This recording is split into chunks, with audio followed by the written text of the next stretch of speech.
falling apart. Hello, welcome back to my channel. My name is Grace, and today we are going to be talking about a movie that came out 4 months ago, but still lives on very strongly in my heart, and that is Venom 3: The Last Dance. If you know me, or perhaps can guess what I'm into based on any videos from my channel, Simbrock has a special place in my heart. I didn't really know much about Venom prior to the 2018 Venom movie. I knew Venom to be the villain in the Sam Raimi Spider-Verse with Tobey Maguire in the third one, I think it was, but I was kind of too young to understand any of that. Then finally, when this Venom movie came out, I'm like, okay, whatever, just another run-of-the-mill superhero movie that they're just trying to get anyone to be in a movie about. I don't even know. Then I watched it. I don't even remember if I watched it in theaters. Did I? I think I did. It struck something in me, and now here we are. Definitely my hype for the Simbrock relationship compounded with the second movie, Let There Be Carnage, that came out. When did that come out again? 2020, was it 2021? Definitely compounded with that movie because it developed their relationship more and deeper and spent more time examining their dynamic rather than spending time establishing the dynamic. Because honestly, I'm very tired of superhero origin stories, as I'm sure many of you are, and that's why there's been a superhero exhaustion period lately. So then finally, when Venom: The Last Dance was announced, the trailers dropped, the Last Dance title, I was very excited for it. Finally, I got to see the movie with a friend on the weekend of its release, and frankly, it was okay. Perhaps I expected too much of it because I was hyping myself up a lot. The trailers look super cool, Venom horse, the subsequent Cowboy Eddie fan art was super cool. However, coming out of that movie, I was left feeling frankly very unsatisfied. That led me down a bit of a fixation rabbit hole obsession of trying to, I don't want to say fix, but trying to re-examine on how to make the Venom 3 story better or improve points that I, as a writer, feel like need some improvement. But let's roll back a little bit. For those of you who don't know, the Venom movies are part of the Spider-Man Sony verse without Spider-Man. And it was kicked off with Venom that made $1 bajillion, was very successful. However, they were never able to recreate that same magic with the other non-Spider-Man Spider-Man movies such as Morbius, Madam Web, and Kraven. I have not seen any of those. Morbius became a meme. Madam Web is apparently so bad that it's funny.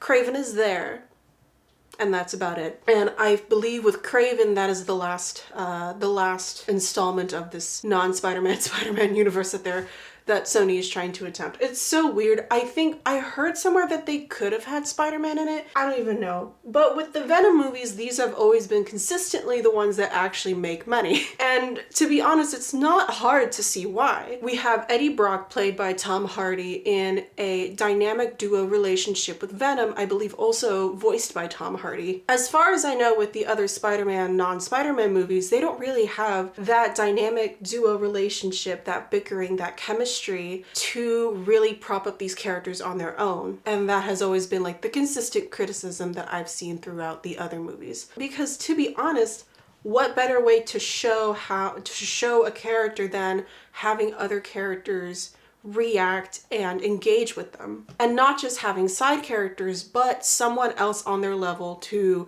challenge the other characters and complement each other. And that's definitely what we see here with Venom and Eddie, and that's very likely why all the girlies out there know that they are actually a rom-com couple. However, each Venom movie has been directed by a different director.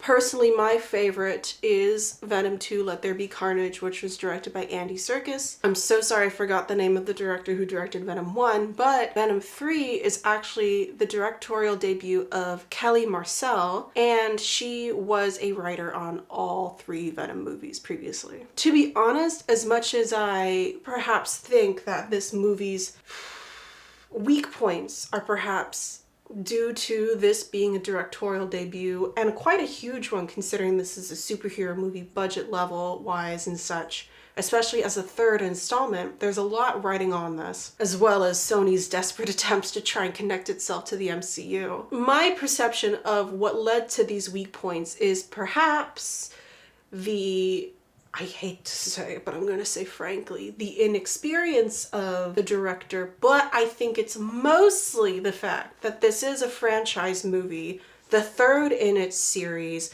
desperately trying to connect itself to another cinematic universe, and I can definitely see all those points when it came to watching this movie. And we will get to those in the problems list. But to recap the plot very briefly as I can remember it, is that after the events of Let There Be Carnage, Eddie and Brock are on the run to Mexico, and they're not just taking a romantic vacation, they are fugitives for being the suspects in the supposed death/disappearance of Patrick Mulligan, who was a San Francisco cop on the case during the whole serial killer fiasco with Cletus Cassidy. In between the movies, they take a brief dip into the Tom Holland MCU universe, but then they come right back, so none of that even matters. But then rolling back, that is not even actually the first opening scene. The first opening scene is we get this very ham-fisted opening scene depositing exposition about this guy who's the obvious new villain of this arc named Null, the Dark King. I'm not a comics girly. Honestly, remembering this scene is like, this is gonna sound so bad, but remembering how ham-fisted the scene was makes me feel like I was literally being fisted. It was so obviously ham-fisted, this expositing scene about like Null being the villain, like, oh, this guy named Null wants to send out his like badass monster girlies to take the MacGuffin in this movie, which is called the Codex. And because he's been imprisoned by his own symbiotes, he is their creator, he needs this Codex to be free and like dominate the universe or whatever. Because I guess we're not doing the Khan arc anymore. I don't give a shit. I don't really care. I know that, okay, some people, I hate to say it, are stupid, but like not everyone is stupid. They'll get it. Like it's obvious throughout the story what the MacGuffin is. It's literally glowing all the time. Anyway, rolling back. So they're in Mexico. Going back to the actual beginning of the plot because that exposition scene doesn't matter. Eddie and Venom are in Mexico trying not to get caught because they're suspects in the murder disappearance of a police officer. They save a couple of dogs because that's their save of the cat moment, because despite everything, that they are still the heroes of this story. There's this really weak plot thread in which I think it's like mumbling, because you know like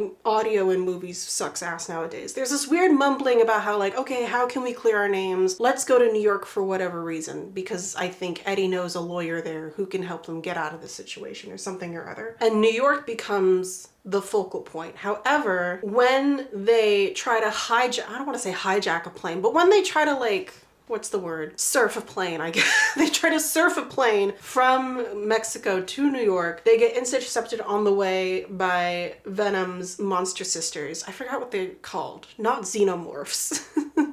Xenophage? They're like giant wood chipper monsters sent by Null to retrieve this thing called a Codex. So the Codex is the MacGuffin of this plot, in which it is formed when a symbiote resurrects its host, which is what happened in the previous movie. So Venom's monster sisters want this Codex to bring back to Null so he can release himself from prison, dominate the universe, yada yada yada. However, because Venom's monster sisters are after them, they can't take the plane anymore. So they make it on foot. They're somewhere in California. They trek it eastward. And this is where we get like Venom Horse for a while, except side plot, the government is after them too because actually they have Pat Mulligan, and for some reason his symbiote, who the comic book girlies know to be Toxin, has abandoned him. And so Pat Mulligan is this depressed looking middle-aged man in a Area 51 containment unit, because Area 51 exists here, but oh no, it's being dismantled. Wink wink, actually there's a secret Area 52 or whatever, I forgot what they called it, underneath Area 51, because the tourists are everywhere. And this is where we get the character played by the lady from Ted Lasso named Dr. Teddy Payne. Yes, she is super interested in the symbiotes, but you got Rex Strickland, played by that guy who was in the Old Guard. He's like, these are like monsters coming to invade us, and she's like, no, we have to study them.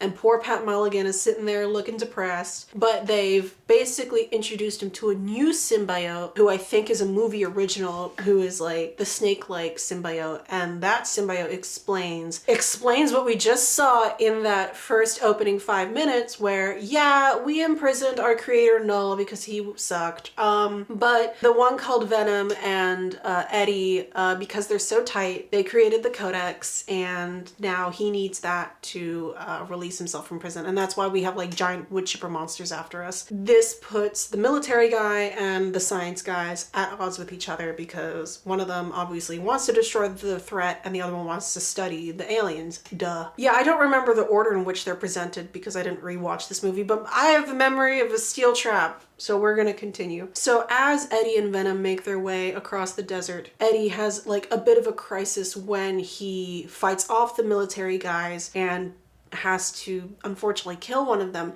He has a bit of a crisis, but at some point runs into this hippie family that are on their way to Area 51 to see it before it's officially dismantled. As much as I enjoyed this family and they seem really cool, there's like a lot of focus on them for some reason, even though their contribution to the plot is not inconsequential, but low consequential. Yeah, as much as I enjoyed my interpretation of the relationship between Eddie, Venom, and this family, I was like, okay, I don't really get what they're here for. But basically this family is a bunch of hippies and they're off to see Area 51. They agreed to take Eddie part way because he's basically gonna land in Las Vegas and see what he's gonna do from there. And in Las Vegas, we reunite with Miss Chen, played by Peggy Lou, who is amazing. And I keep telling myself to edit her Wikipedia page to add her picture. If any of you can do that for me, please do that for me. So for some reason, Miss Chen is in Las Vegas having a vacation by herself. She's winning big in the casino and has like a big suite to herself. Venom has his dance sequence moment, which is super cool. And look, I'm not mad that they also kind of ham-fisted Miss Chen in here because she is already a beloved character, and honestly, I was also super happy to see Miss Chen again. If there was any way to like make her introduction seem more smooth, I would be happy to it, but like I'm honestly not mad because I enjoy the character so much already. However, because the Codex location is broadcasted when Venom is in his full body form, that is what leads the xenomorph monster sisters to his location as well as the military, and Venom and Eddie are swept away to Area 51. So Dr. Teddy Payne and the military guy Rex Strickland are at odds with each other about whether to kill Eddie and Venom so that the Codex can be destroyed and Null won't have the risk of being freed from prison. That leads to another crisis of like, do we sacrifice ourselves for the greater good? But they're like, no, we are not going to do that. We are going to save the planet, stop the bad guys. This leads to a whole firefight, the climactic battle of the movie's end, where the xenophage xenomorph monster sisters are coming into Area 51, and then the other symbiote samples that have been collected merge with other hosts, including Teddy Payne later, including another girl named Sadie, I think. It all comes to a climactic head where they're trying to destroy these giant monster wood chipper things, but they're incredibly difficult to kill. Unfortunately, the family is also in here because they don't see what's going on underground. They go and see Area 51, find a hole in the fence, and go in. The dad tries to help. I don't remember how he helps. Again, very minor. Basically, there's also like the kid, like the youngest son in this family was afraid of aliens, but then he sees Venom trying to help them and he becomes less scared. And then there was this like acid bath weapon that was introduced earlier, and I was like, oh yeah, that's going to be used later because the acid was being used to destroy like giant evidence of Area 51. So the acid bath weapon is used later by Venom to basically, he decides to separate himself from Eddie in order to save him. Really touching moment where he like places like a metal door over Eddie to protect him. He gathers up all the xenophage monster sisters under the acid bath. Rex understands what's going on. He turns on the acid bath from the outside because he's the military man who has the credentials to do that. And then they are all destroyed. Poor Eddie is like, wakes up the next day and he like trying to talk. He's trying to talk to him. He's like, Venom, are you there? And the military is like, sorry, he's not there. We think he's dead. And then he's like, but I need him. And I'm like, oh my God. And the military's like, okay, so we're gonna clear your record if you promise to not talk about this with anyone ever, or else we will jail you for the rest of your life. And then ending scene, Eddie is making his way downtown in New York City. He goes down to the park, watches the Statue of Liberty in the distance because Venom talked about wanting to meet her. Maroon 5 is playing in the background, and like clips of the previous movies are playing like a freaking graduation clip show. And then the movie ends. There is a post-credits scene in which I keep forgetting his name. The actor who plays Danny Rojas from Ted Lasso, because Ted Lasso actors are really coming up in here. Because he was like all the way back in the beginning, like the bartender in Mexico who watched Eddie and Venom like blip between multiverses. He was captured by the Area 52 guys as a witness, and then in the aftermath of the battle of Area 50 whatever, he's like, hola, is anyone here? And then there's a tiny cockroach in the background, which very lightly implies of Venom's survival. So that is basically the plot overview of Venom 3. Very rough plot overview, but now we're gonna talk about my thoughts on the movie, because I've been trying to get these thoughts out for ages. Because here's the thing, I think Sony knows that the strong points of these movies is the Eddie Brock relationship. However, because their ultimate goal is to tie themselves to the Marvel Cinematic Universe, that is their detriment. Because, and this is a common thread throughout all modern superhero installments, is that they are constantly weakening their own stories in favor of connecting to the next one, the previous one, the other installments in the big cinematic multiverse that they're trying to build. It worked the first time because it was more or less the consistent arc of you watch the previous movie, you watch the next one, you watch the next one, and you build up that from there. However, now the Marvel Cinematic Universe has gotten too big. You have to watch the TV show, the other TV show, and then the other movie, and then this one, and then that next one. So, and there's so many coming out per year that people are getting exhausted from it. That's why there's been this big pause. Venom, I think, as much as the first two pretty much tried to avoid it, with the exception of the ending of Venom 2, as much as those two more or less avoided it, this one is an obvious problem because most of it is set up for what they're hoping to do next in the Venomverse, I think. Because, as I said in the climactic battle, there's like about half a dozen other symbiotes there, and it's obviously trying to set up, at least I think Teddy Payne's pink symbiote, I think her name is like Scream or Agony or something like that, trying to set those up for the future. And it's due to Sony's goal of snuggling up to Marvel Daddy that they hinder the greatest strength of the Venomverse, which is the relationship between Eddie and Venom. And here we're going to talk about that now. And because my whiteboard is so precarious, because I've been trying to set this whiteboard up properly, but like this thing refuses to stick on my wall, so it's being propped up by a bunch of stuff right now. So we're going to talk about the problems first, and then I will talk about the solutions I've come up with for every problem. No joke, I wrote so many notes. Like after I got out of the movie, I went to a cafe with my friend, like writing down all their goals. I actually thought about writing like a whole ass like fan fiction about it, but ultimately I got too many other stuff to do right now. So we're just gonna do this video about it.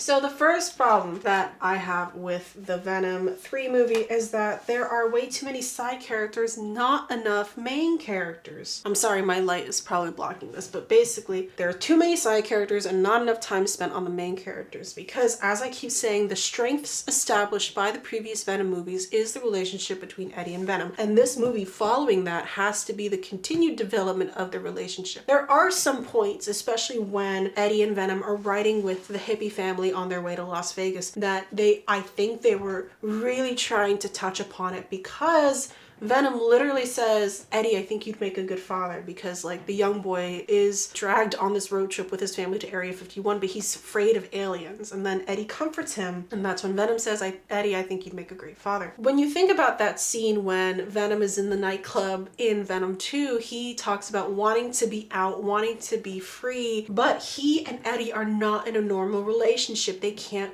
really be seen together in a normal way, in a normal family way that the rest of the world can accept them. Unfortunately, because Sony are cowards, their focus is again not on the developing relationship and the allegories of said relationship with queer families and queer relationships. They're spending way too much time on their side characters. Like, there was this whole flashback scene when we first meet Teddy Payne, how she lost her brother to like this freak lightning strike accident that I think like she also lost her own arm because of that. And I'm like, who are you? I don't care about you and your dead brother.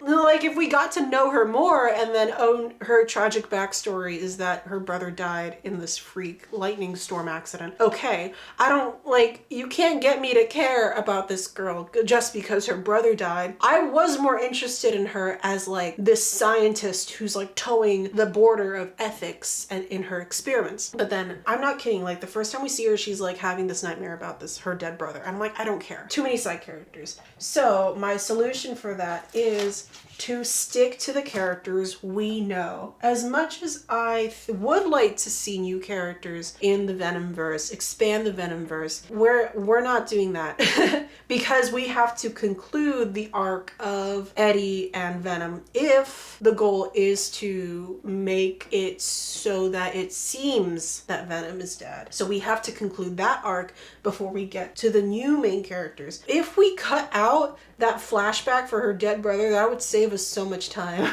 And if one of the conflicts of this movie is to examine how far does science go and how far do we have to take to protect ourselves from threats, the military versus science, like that's a dynamic that's come up in previous science fiction movies before. As I said earlier, I don't care that Miss Chen feels a bit ham-fisted into the plot because she's already such a beloved character established by previous movies. So again, we have to refocus ourselves to the characters that we know, that the main conflict, the main emotional conflict is not with a bunch of different characters, it's with the characters that we know already. Because Eddie and Venom are in like a unique situation that they're still trying to navigate. I don't think there's ever gonna be a shortage of challenges that they have to face together, like any queer relationship, because they're gay for each other. So moving on to number 2, the second problem is that honestly, I found the Codex MacGuffin to be incredibly weak. It's just so convenient that like, oh, it happens when a symbiote resurrects its host. But like, how? Why? What kind of prison is this? How is it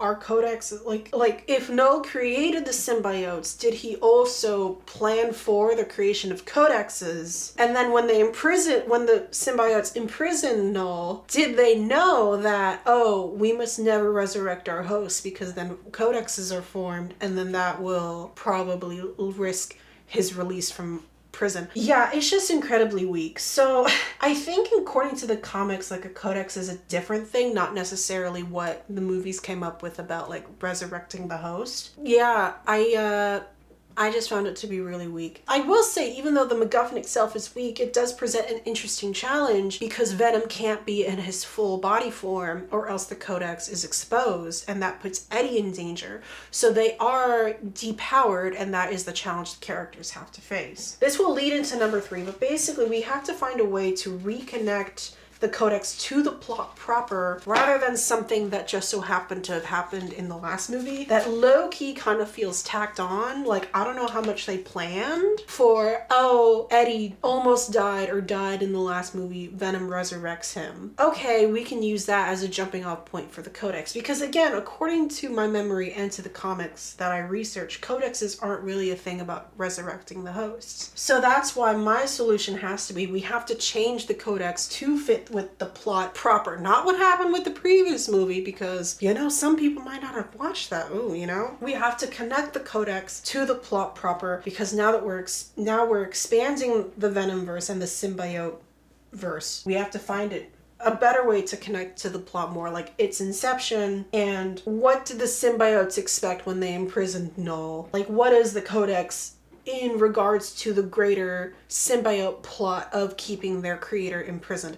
Because symbiotes, apparently, according to the comics, have this hive mind ability where they can communicate with each other. So I don't know why that couldn't have been, maybe like that could be the starting point of establishing the symbiote hive mind that could establish two further Venom stories in the future. Okay, but before I keep going, I want to connect this to number 3, which honestly connects back to number 1, is that I don't think there's enough Symbrock in here, man. I really don't. I guess part of me was hyping myself up way too much when I was, scrolling through the tag, scrolling through like interpretations of the trailer. But even still, I think that this movie brought up a lot of interesting points about the uniqueness and the inherent queerness of their relationship, not just in the LGBTQ way, but also in this is literally a man and his alien relationship way. And we've established in the second movie that there are some queer connections in their relationship, as well as Eddie and Venom complementing each other in such a way that no one else can understand the relationship because they know each other from the inside. From the outside in, it's an abnormal relationship and everyone wants to separate them, but they need each other. Even if you didn't frame that in a romantic way, there is still they still need each other. No matter what frame that is, it is established time and time again that they don't, no one from the outside knows what their relationship is like. Connecting that to the queer elements is that they want to be out and be seen with each other, but again, because they are still in a somewhat closeted relationship, that unfortunately can't happen. They can't really live freely in the normal world because of the queerness of their relationship. And with Venom's comment about how Eddie could have been a great father, then that brings up any natural stage and any natural next stage in the development of a relationship is children. What could children look like for them?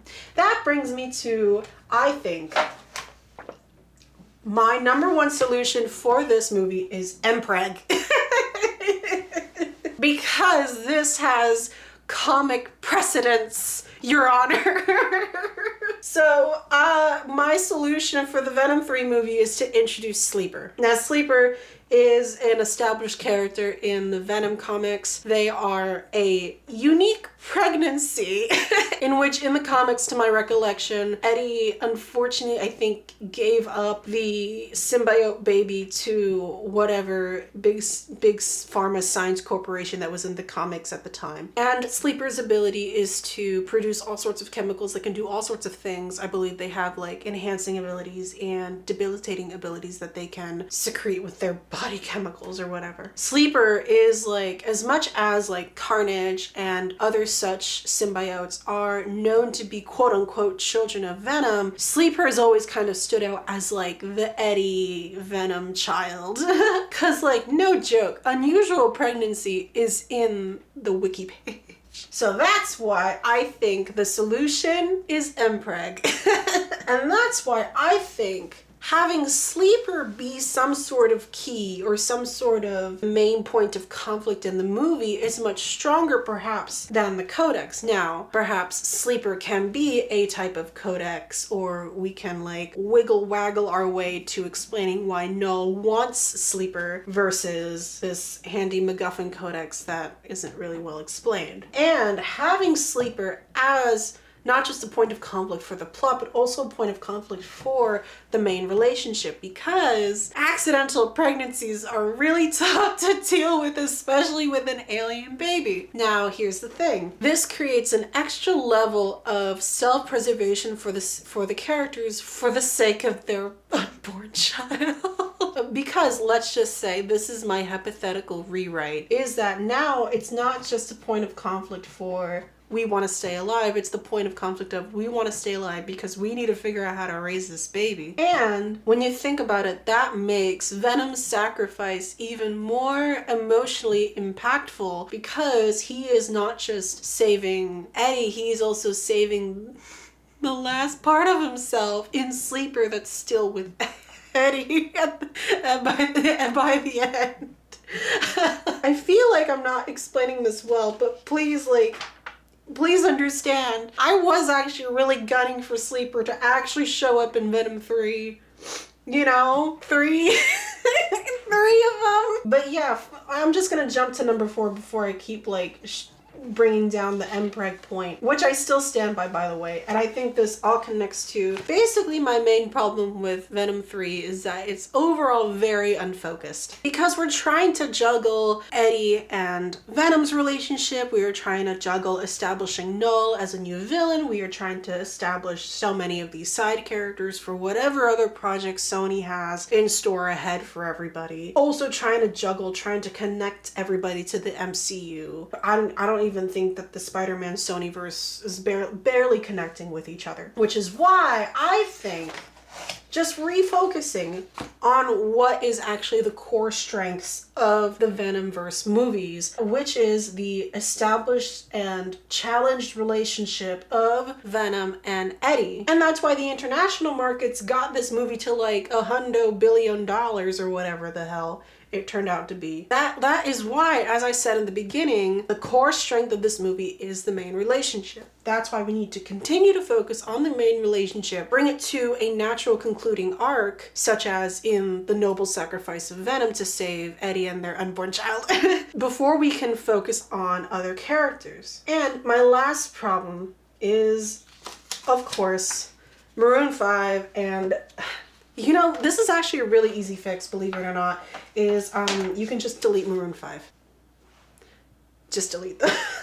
And so, yes, these are my solutions to the Venom 3 movie. While I think it was good, it was mostly okay and not great. And I think if Sony were less cowardly, they would give me my mpreg sleeper baby, continue the allegory of queer relationships and presenting queer relationships in a normal society in which not everyone might accept you and your symbiote goo boyfriend, but everyone knows that the symbol of a true love union is your half alien mpreg baby. Because seriously, think about it. If we could tighten the story, refocus it on a MacGuffin that makes sense, then we could have overall a tighter, more focused story in general. There's just way too much going on in the movie that we got. I think everything that would make it better is mpreg symbiote half alien goo baby. And that could lead to a installment in the future in which Eddie is a single mom trying to raise his symbiote half goo baby, and then inevitably when there's a tearful reunion in the future with Venom dad, oh wow, goo papa, you're alive. And together we are going to stop the King in Black. I just remember, yeah, the King in Black, together we can stop him so that we can be free to live our lives without fear and no longer in the closet. Yeah, okay. Alright, so I'm gonna get off my soapbox. I hope this gives a lot of food for thought about how the last Venom movie kind of ended with a bit of a whimper and with too much Maroon 5, which is to say, one Maroon 5 song. We don't know what the future holds in store for Venom 4 or whatever other symbiote verse stuff we'll get. Honestly, I will continue to live in my fantasy of sleeper baby actually existing. And yeah, let me know your thoughts. Happy Valentine's month, because everyone knows that the true form of love is taking over a horse and having your partner ride him. Okay. and with that, kiss your fandom friends goodnight. Leave a comment down below on your thoughts on Venom half alien goo baby sleeper, and I'll see you in the next one. Bye!